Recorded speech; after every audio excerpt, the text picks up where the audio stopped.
Carta de Judas, versículo 1 em diante. Vamos estar lendo essa carta. Amém?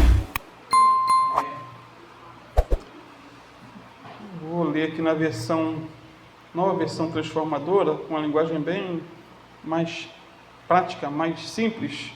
Diz assim: Eu, Judas, escravo de Jesus Cristo, irmão de Tiago, escrevo essa carta aos que foram chamados por Deus, o Pai, que os ama e os guarda sob o cuidado de Jesus Cristo. Que vocês tenham cada vez mais misericórdia, paz e amor. Amados, embora planejasse escrever-lhes com todo empenho sobre a salvação que compartilhamos, entendo agora que devo escrever a respeito de outro assunto e insistir que defendam a fé que de uma vez por todas foi confiada ao povo santo, pois alguns indivíduos perversos se infiltraram em seu meio sem serem notados, dizendo que a graça de Deus permite levar uma vida imoral. A condenação de tais pessoas foi registrada há muito tempo, pois negaram Jesus Cristo, nosso único soberano e Senhor. Ainda que já saibam destas coisas, desejo lembrar a vocês que o Senhor libertou o povo de Israel do Egito, mas depois destruiu aqueles que não permaneceram fiéis. Também lhes lembro os anjos que não se limitaram à autoridade recebida, mas deixaram o lugar a que pertenciam. Deus os mantém acorrentados em prisões eternas, na escuridão, aguardando o dia do julgamento. E não se esqueçam de Sodoma e Gomorra e das cidades vizinhas, cheias de imoralidade e de perversão sexual de todo tipo, que foram destruídas pelo fogo e servem de advertência do fogo eterno do julgamento. Da mesma forma, versículo 8, da mesma forma, essas pessoas, afirmando ter autoridade com base em sonhos, vivem de modo imoral, desprezam a autoridade e zombam dos seres sobrenaturais. Mas nem mesmo o arcanjo Miguel se atreveu a acusar o diabo de blasfêmia. Ele disse apenas: o Senhor o repreenda. Isso aconteceu quando Miguel discutia com o diabo a respeito do corpo de Moisés. Tais indivíduos, porém, zombam de coisas que não entendem, como criaturas irracionais, agem segundo seus instintos e, desse modo, provocam a própria destruição. Amém, queridos? Eu quero me atentar do versículo 8 ao 10, tá bom? Podem sentar-se em nome de Jesus.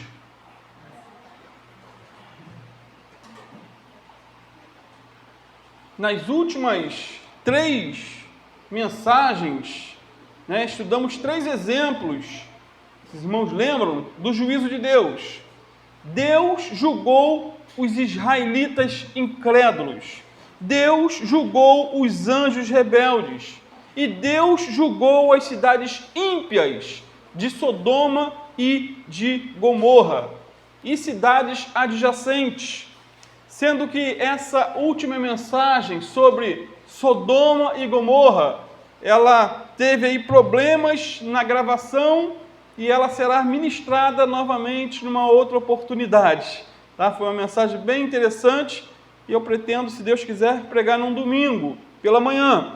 Agora, tanto Israel como os anjos caídos e as cidades de Sodoma e Gomorra, diz a Bíblia que eles serviram de exemplo do que acontecerá com falsos mestres, com pessoas que ensinam heresias, com pessoas que deturpam a palavra de Deus, se elas não se arrependerem. E essa palavra tem como advertência para nós também, o cuidado que temos que ter ao ensinar a palavra de Deus. E a palavra-chave nesses versículos, do versículo 8 a 10, é estes. Por 9 vezes a palavra estes se repete, do versículo 8 a 10. E Judas aqui vai nos mostrar, queridos, a biografia, ou um pouquinho da característica dos impostores da fé, a biografia dos inimigos de Deus, o estilo de vida de uma pessoa que engana o povo de Deus. E isso serve de alerta e até de vacina para nós. Cabe então a nós atentar para os detalhes para não sermos enganados por eles. E também para que não sejamos como eles. Porque há duas verdades. Uma é ser enganado por eles e a outra é nos tornar como eles. Porque, a bem da verdade, muitas pessoas começam a caminhada bem, começam pregando a verdade, ensinando a verdade, conhecendo a verdade, mas com o passar do tempo, o inimigo entra e faz uma bagunça, muda o pensamento e desestrutura a pessoa espiritualmente, doutrinariamente, teologicamente, e a pessoa se desvia. Então, esses falsos mestres estão por toda parte. Eles estão muitas vezes nos púlpitos, ensinando heresia. Estão no YouTube, pregando, aconselhando e levando milhares de pessoas para o abismo. Os falsos mestres, eles estão por toda a parte. Estão na literatura, disseminando o engano. No entanto, queridos, temos que nos atentar a isso. Nem tudo o que eles dizem é mentira. Você sabia que nem tudo que uma seita ensina é mentira? Porém, a pior mentira é aquela que vem misturada com a verdade. Essa é a pior mentira que existe. O pior engano é aquele que parece com a coisa certa, com o correto. Vejamos então algumas características dos falsos mestres. Em primeiro lugar, eles são sonhadores que contaminam a carne, rejeitam autoridades e maldizem. Olha aí no versículo 8, mais uma vez. Da mesma forma, diz Judas, essas pessoas, afirmando ter autoridade com base em sonhos, vivem de modo imoral, desprezam a autoridade e zombam dos seres sobrenaturais. Outras versões diz semelhantemente adormecidos ou sonhadores alucinados, em outras versões. Isso é bem interessante. Essa palavra no grego, que ele de Strong, diz que eles tinham sonhos ou visões e se consideravam e proclamavam ser divinamente inspirados por causa desses sonhos e dessas visões. Eles eram seduzidos por visões, por sonhos, por revelações, e pensavam tendo essas características serem autoridade de Deus, como se eles fossem inspirados por Deus. Para conseguirem o respeito e a credibilidade da igreja, eles diziam que Deus lhes falava de maneira toda especial. Diziam que tinha uma comunicação direta com Deus. Isso é perigoso, né? Eu tenho ligação total com Deus. Deus fala comigo através de sonhos e geralmente eles vão afirmar que é uma mensagem de Deus. Amados, eu creio em profecias, eu creio que Deus fala com as pessoas através de sonhos, eu creio que Deus envia anjos, eu creio nisso tudo. Mas o caso aqui é diferente. São pessoas que estabelecem doutrinas com base em sonhos e revelações. Esses homens justificam, segundo J.C. Ryle, justificam seus ensinamentos citando visões que supostamente haviam recebido do Senhor. Cuidado com alguém que fala muito isso, usa muito esse termo. Cuidado. O falso mestre nunca vai justificar seus ensinos usando a Bíblia como um todo. Não vai. Mas vai usar sonhos, revelações e aparições angelicais. E isso é tão comum em nossos dias. Mais comum do que vocês imaginam. Quantas igrejas se fundamentam em sonhos, visões, revelações, profecias? A base ou estrutura de muitas denominações são esses tripés aqui. Quantas seitas que hoje arrastam milhares de pessoas para o inferno não são resultado de um anjo, ou uma revelação, ou uma doutrina em particular. Isso é comum. Quantas religiões no mundo não foram fundadas por causa de uma visão angelical, ou de um sonho revelador? Queridos, o islamismo, o mormonismo, o adventismo são alguns exemplos dessa verdade. O islamismo, por exemplo, só existe por causa de uma suposta aparição do anjo Gabriel a Maomé.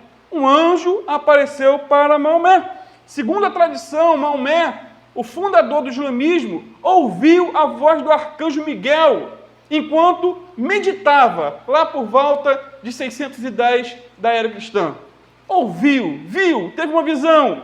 Segundo o suposto anjo Gabriel, Maomé seria o quê? O último profeta de Deus, maior do que Jesus Cristo. E hoje nós vemos a repercussão da aparição de um anjo, suposto anjo, a uma pessoa. Está aí essa briga, essa guerra no mundo. O mormonismo também tem toda a sua estrutura religiosa, também num suposto anjo, não chamado Gabriel, mas num anjo chamado Moroni.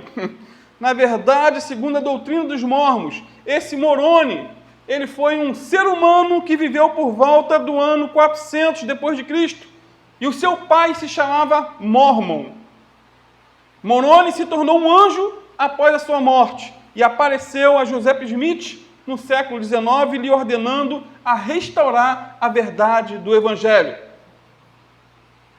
E é uma das seitas que mais cresce no mundo. E o testemunho do próprio Joseph Smith no livro de Mormon é bem tenebroso. Eu vou ler na íntegra. Para você que não sabe, Joseph Smith fundou a Igreja de Jesus Cristo dos Santos dos Últimos Dias. Ele teve 23 esposas. Ele era polígamo. O seu sucessor superou ele. Teve 44. Imagine 44 sogras. E Joseph Smith foi morto dentro da cadeia a tiros.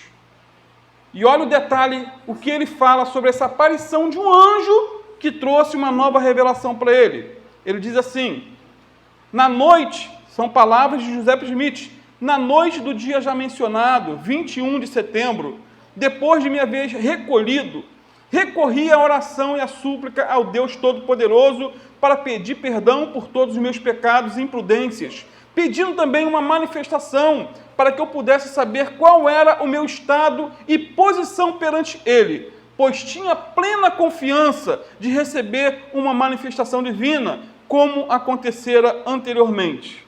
Irmãos, ele estava orando. Estava orando.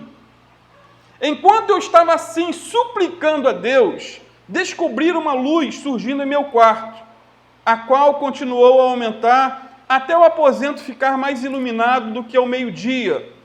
Imediatamente apareceu ao lado da minha cama um personagem em pé, no ar, pois seus pés não tocavam o solo.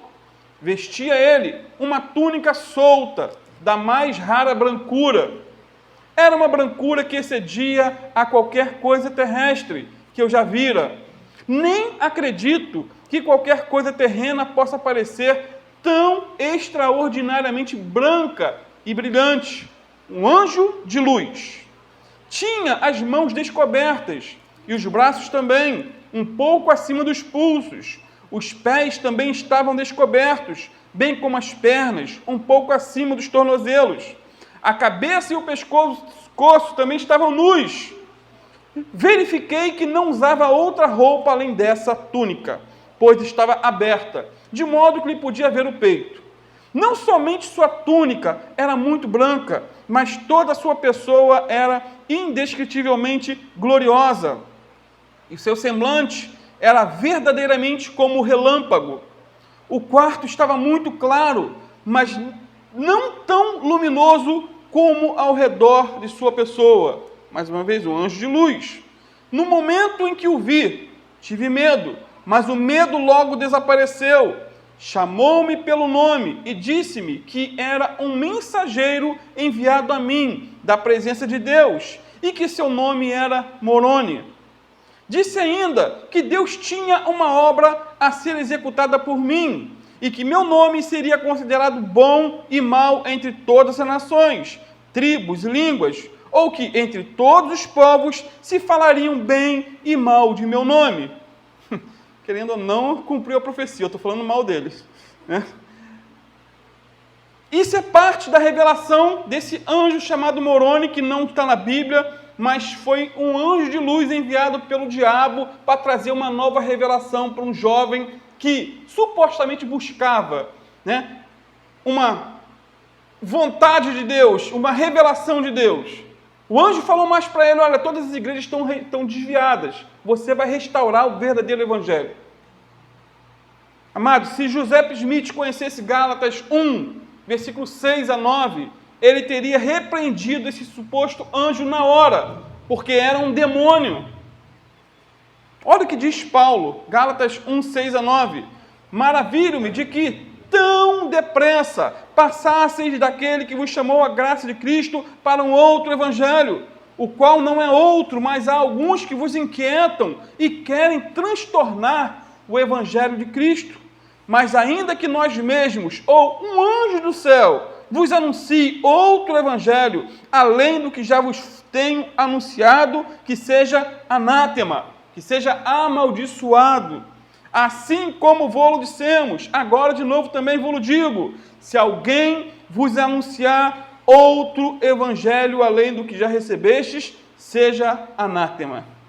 E o mais curioso é que o livro dos Mormons, o livro de capa preta, está escrito na frente dele: esse é o outro evangelho.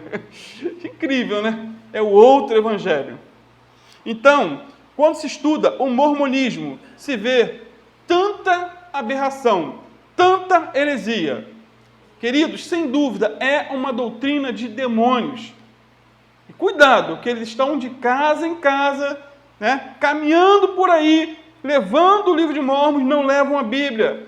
E mandam você ler o livro na hora e diz: ó, você vai sentir um ardor no teu peito na hora que você lê esse livro.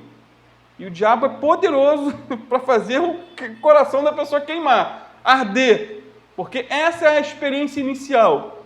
E o número de membros cresce dia após dia e a base doutrinária é uma verdadeira lambança teológica. E o que falar do adventismo de sétimo dia? Muitos pensam, queridos, que os adventistas são cristãos, como as demais igrejas, né? Mas não são. Eles têm doutrinas que divergem e muitos dos crentes ortodoxos. Por exemplo, a mentora do adventismo do sétimo dia foi uma mulher chamada Ellen White. Os adventistas creem que ela foi inspirada por Deus nos mínimos detalhes. Dizem que seus livros, que foram escritos no século XIX, são a palavra de Deus, sem erro, sem engano, mas inspirados. As principais doutrinas defendidas por Ellen Gold White vieram de suas visões e revelações. Os principais, segundo alguns estudiosos, Ellen White, ela sofria de doenças mentais causadas o quê? Por uma pedrada que levou em sua infância, na cabeça, quando era criança. Por isso que ela tinha muitas coisas estranhas.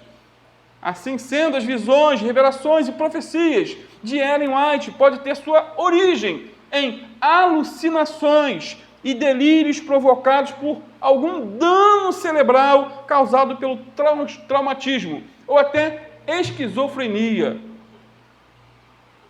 Por essas e outras que Judas vai dizer que os falsos mestres são sonhadores alucinados. Eles são movidos por sonhos, revelações, profecias.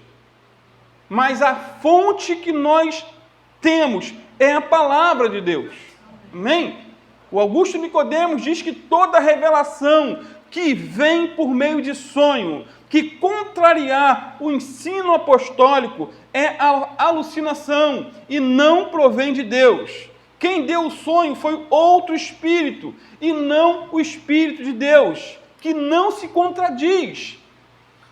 Espírito Santo não se contradiz. A prática, diz ainda Augusto Nicodemos, de apelar para sonhos, visões e revelações como base de novos ensinamentos, tem acompanhado os movimentos dentro do cristianismo ao longo dos séculos e chegou até os nossos dias. Porém, queridos, o cristianismo histórico sempre resistiu a essa prática e tem procurado aderir à máxima evangélica que diz o quê? A Bíblia é a única regra de fé e prática. O que passar daquilo que está escrito, não aceite. Voltando ao versículo 8 de Judas, 3 verbos se destacam ali: contaminar, rejeitar e difamar. 3 verbos. Primeiro, os falsos mestres contaminavam a carne, contaminam a carne com o quê? Prostituição, pornografia, homossexualismo, adultério e etc. Assim como Sodoma e Gomorra, como nós vimos na última aula, eles contaminavam-se com pecados sexuais. Os falsos mestres, quase de maneira geral, eles estavam também envolvidos naquela época na imoralidade. Irmãos, há pouco tempo eu ouvi uma entrevista de um pastor, em um programa desses aí de entrevista, e o apresentador, sabendo que aquele pastor era mundano, é até estranho falar, um pastor mundano, e o entrevistador, sabendo do histórico daquele sujeito, usou um palavreado muito chulo com esse pastor. E o pastor entrou no ritmo da conversa. E a postura desse pastor diante das câmeras, queridos, e eu fiquei chocado, apenas revelou o abismo imoral que provavelmente ele deve viver no íntimo. Isso porque Jesus disse que a boca fala do que o coração está cheio, não é isso? E eu entendo que se uma pessoa não tem escrúpulos diante de uma câmera, diante de uma plateia, diante de um auditório, diante de milhões que vão ouvir, imagine seu secreto. Se ele não é capaz de medir as palavras em público, o que ele não deve fazer no privado? E o que falar daquele louco, que há pouco tempo ficou famoso no Twitter, viralizou, Manu mandou para mim o vídeo.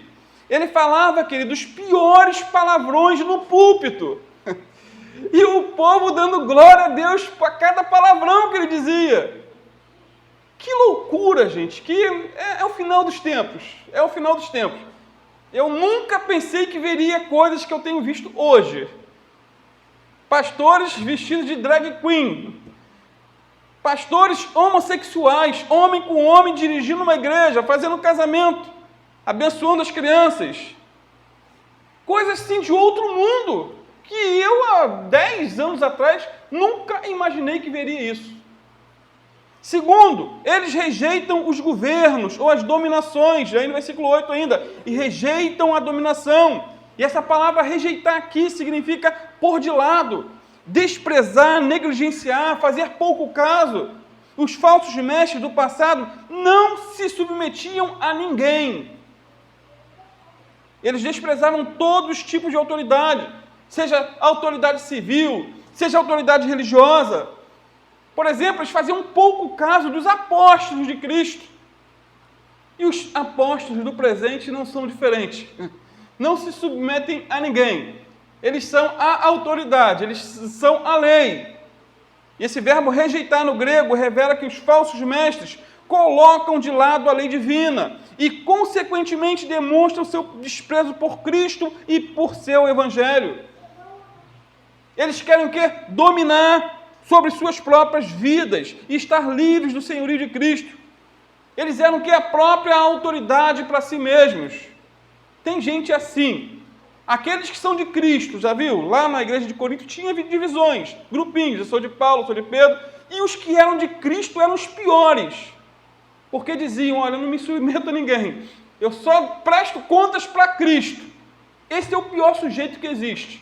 Se encontrar um desse no teu caminho, ore por ele. Porque são pessoas que não se submetem à autoridade humana. Não pedem conselho, não pedem ajuda. Eles são a própria a autoridade. Queridos, todo falso mestre não tem pastor. Judas vai dizer mais à frente, no versículo 12, que eles são pastores que a si mesmo se apacentam. Eles dizem que são de Cristo, mas não se submetem aos que Cristo escolheu para estarem à frente da sua igreja. Eu sou de Cristo, mas olha o que Pedro diz num contexto paralelo a esse, lá em 2 Pedro 2,10.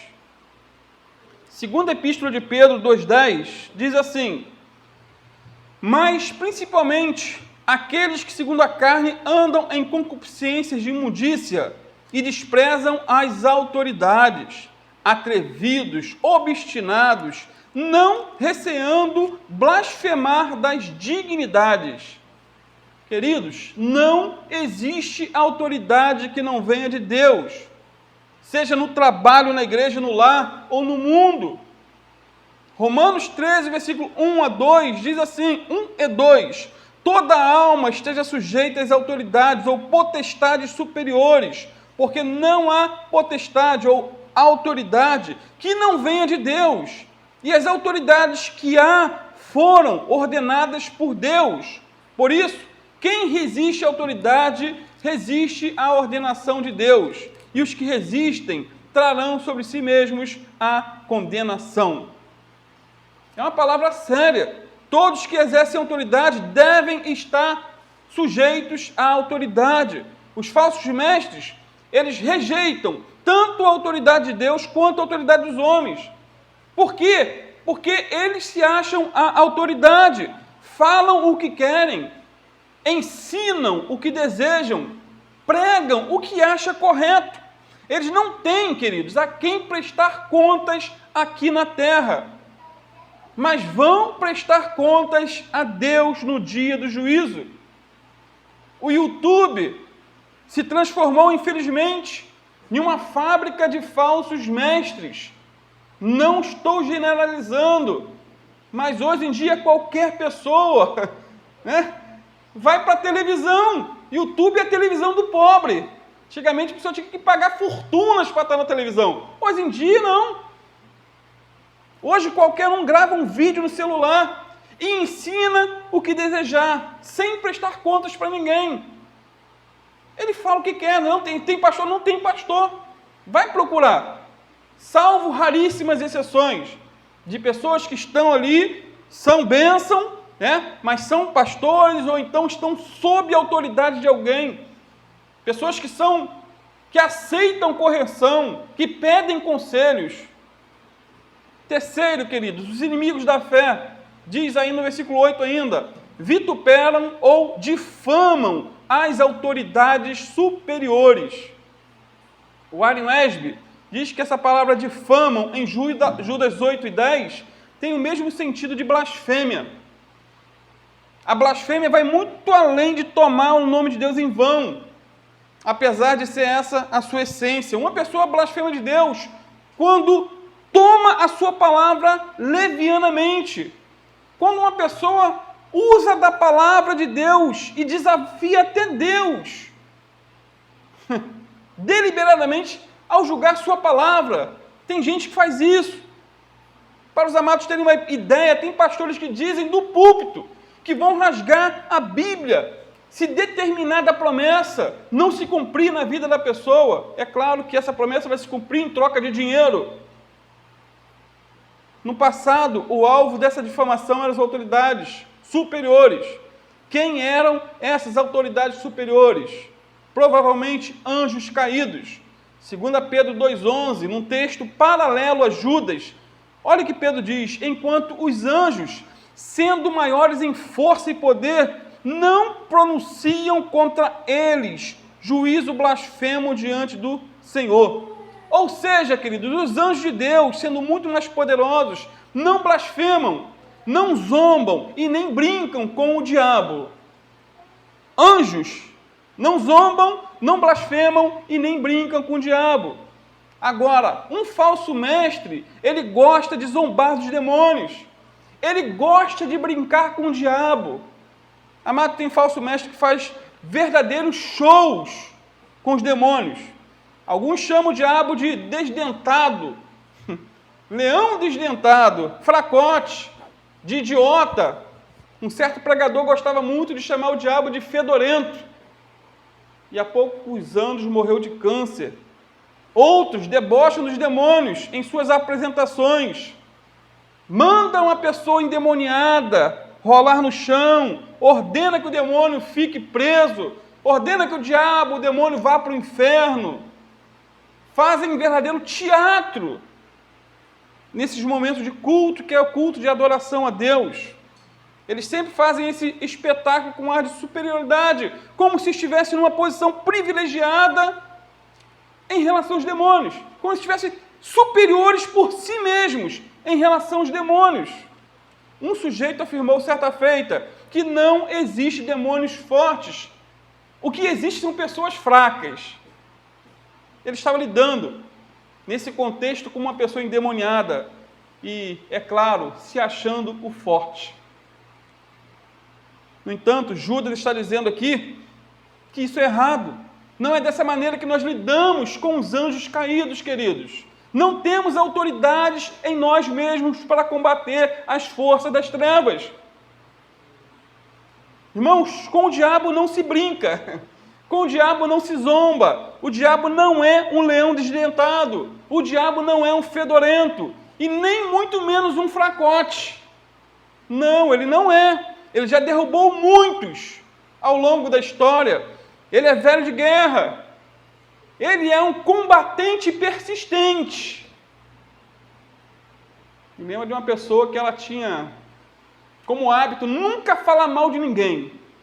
Aí perguntaram para ela, mas e o diabo? O que você acha dele? O bicho é perseverante. Até no diabo ele achou qualidade. Ele é perseverante. Ele é insistente, ele não desiste. Queridos, na Bíblia não vemos o Senhor Jesus Cristo e nem os apóstolos, em momento algum, zombando do diabo e seus demônios. A ordem era uma só: saia dele. Não era isso? O mesmo temos que fazer hoje em dia. Não temos que fazer entrevista com demônios, mas expulsá-los em nome de Jesus. A autoridade não é nossa, é de Cristo, está no nome de Cristo. A autoridade que temos é delegada a nós e não originária de nós. Ela vem do Senhor dos Senhores, Rei dos Reis, Senhor Jesus Cristo. O servo de Deus sabe que se alguém é liberto de demônios, isso deve não à sua própria autoridade, seu próprio poder. Não porque ele seja especial, seja ungido, seja um cara, não, queridos. Mas o demônio sai simplesmente porque aquele servo de Deus usou o nome de Jesus na unção do Espírito Santo.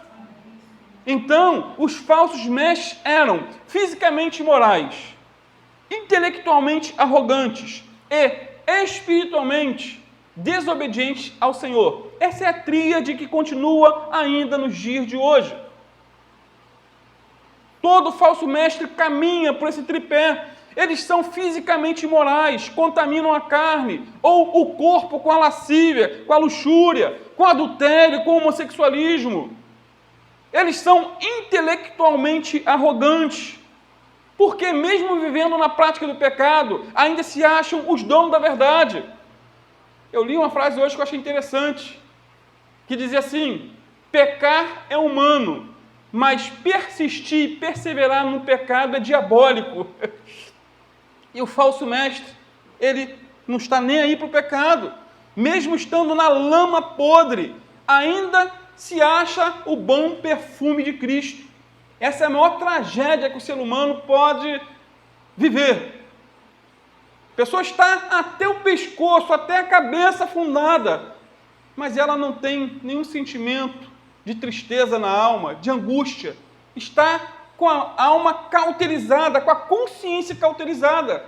Nunca permita isso na tua vida, meu amado. Em nome de Jesus. O falso mestre não aceita ser questionado doutrinariamente e fazem questão de expor seu suposto conhecimento bíblico e teológico. Ele sempre quer estar na frente, sempre quer ter a resposta. Não somos donos da verdade. Estamos sempre aprendendo com os outros. Toma isso na tua vida. Você nunca vai descobrir a roda porque ela já foi descoberta há muito tempo. Mais um ponto, os falsos mestres são espiritualmente desobedientes ao Senhor. Espiritualmente desobedientes. Hernandes Dias Lopes diz que os falsos mestres eram homens carnais que se entregavam à vida sexual dissoluta e imoral. Não admitiam seus pecados, nem aceitavam ser corrigidos. Desandavam a falar contra toda a autoridade civil e religiosa. Faz lembrar desse sujeito do Rio. Bíblia sim, Constituição não, não é esse o slogan? Pastor Tupirani. Depois disso apaga.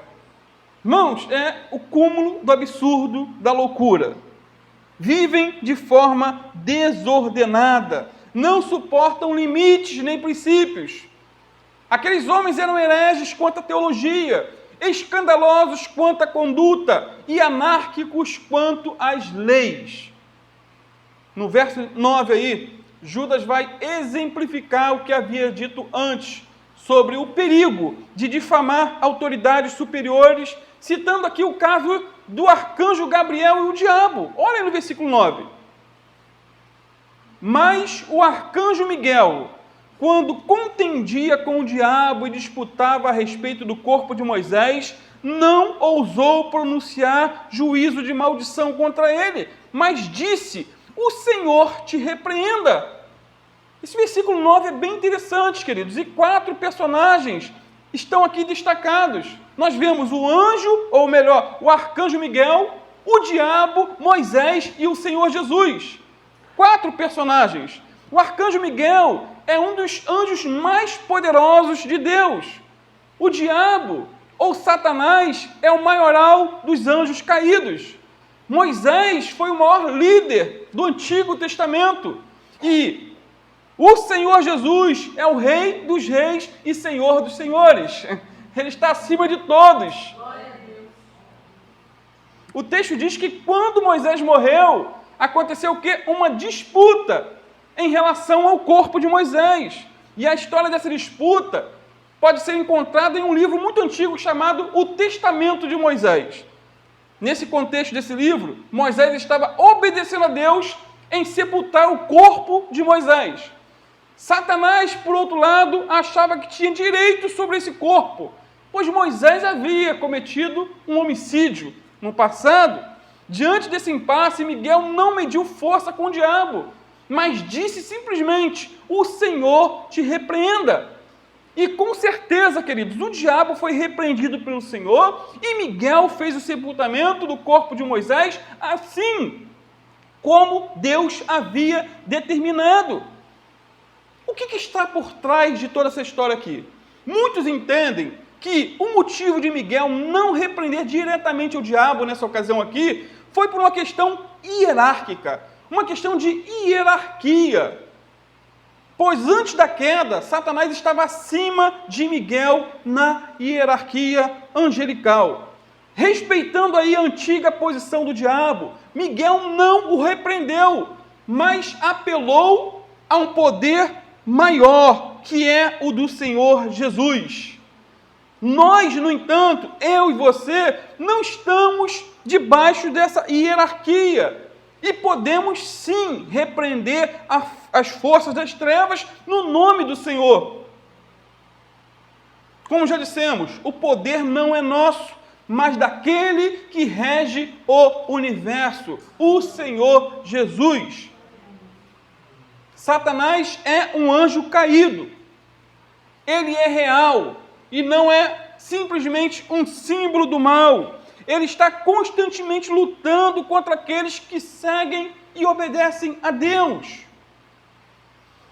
Nós não temos forças humanas para vencê-lo, mas podemos vencê-lo no nome do Senhor Jesus. Em Marcos 16:17, o Senhor Jesus disse: e estes sinais seguirão aos que crerem. Em meu nome expulsarão demônios. Em meu nome, é na autoridade da pessoa de Jesus. Então, cuidado ao lidar com o diabo. e seus demônios. Você não deve temê-los, mas revestir-se com o poder do alto para repreendê-los em nome de Jesus. É para mandá-los embora e não brincar, e não zombar, entrevistar, ridicularizar. Não faça isso. Repreenda, ordene, mande que saia em nome de Jesus. É por isso que no versículo 10, estou concluindo, Judas diz o seguinte sobre os falsos mestres: estes, porém, dizem mal do que não sabem, e naquilo que naturalmente conhecem, como animais irracionais se corrompem. Na Bíblia, na linguagem de hoje, esse texto é bem interessante. Diz assim: mas esses homens zombam e praguejam contra tudo o que não compreendem, e como animais fazem tudo o que lhes dá vontade de fazer, e desse modo arruinam as suas próprias almas. O pastor Marcos Grau Conato, que eu gosto muito, apesar de ser calvinista roxo, mas eu gosto dele, ele diz para termos cuidado com os falsos mestres, pois além de serem imorais, enganadores, soberbos e sonhadores, são pessoas que fundamentam as suas práticas horríveis em seus sonhos e visões. Pessoas que destroem a graça de Deus, transformando-a numa libertinagem completa. Ainda por cima, essas pessoas se apresentam como gente que conhece a estrutura do universo angélico, como pessoas que conhecem a estrutura do universo espiritual. E ele conclui dizendo: se apresentam como pessoas que conseguem influenciar, dominar e até comandar o universo angelical. Não acredite nessas pessoas. Amém, queridos? Guarde essa palavra. Com o diabo não se brinca, se repreende, se expulsa. Nós cremos que Deus fala através de sonhos, revelações, profecias, mas tudo aquilo que venha contradizer a palavra de Deus tem que ser rejeitado em nome de Jesus. Amém? Vamos ficar de pé, vamos estar orando.